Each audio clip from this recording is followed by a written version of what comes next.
Hello everyone, I'm day weather meteorologist Don Day with your Public Lands Council weekly weather update for this March 30th, 2024. It's being brought to you by WSR Insurance Services Incorporated and Ag Risk Advisors.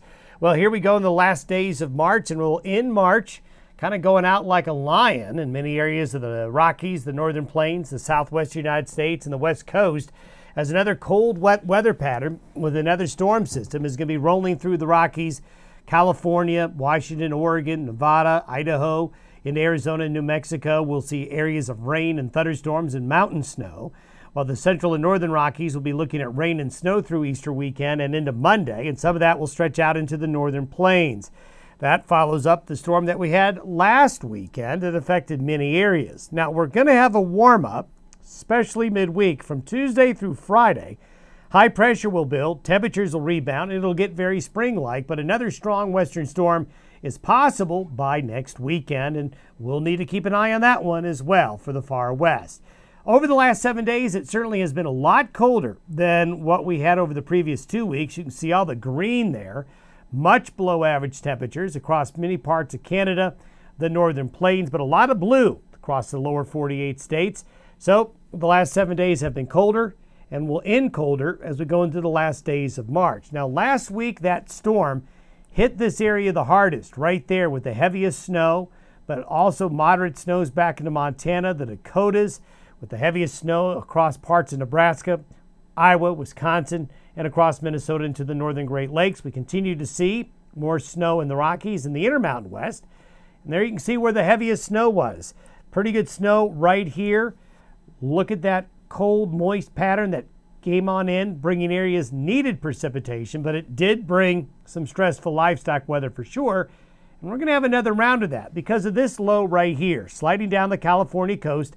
It's going to be pushing in moisture and cold air. The colder air will be coming out of Canada this weekend, spilling out of Alberta and portions of British Columbia south into the U.S. At the same time, moisture from the Pacific gets brought in, and there's a collision of air masses, which will happen right here along that black line.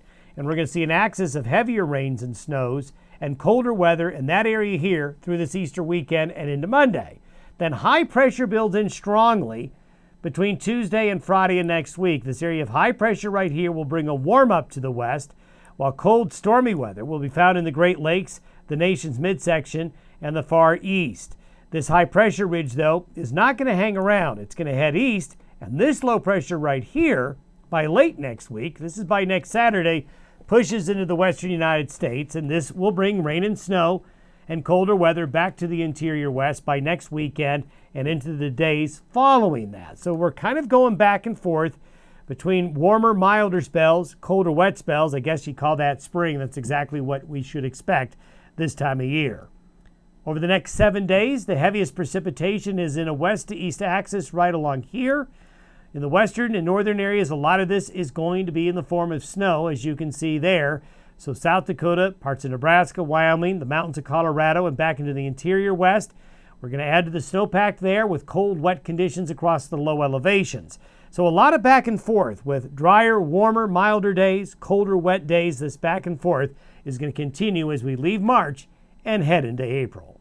Our next update will be April 6th. Have a good week ahead.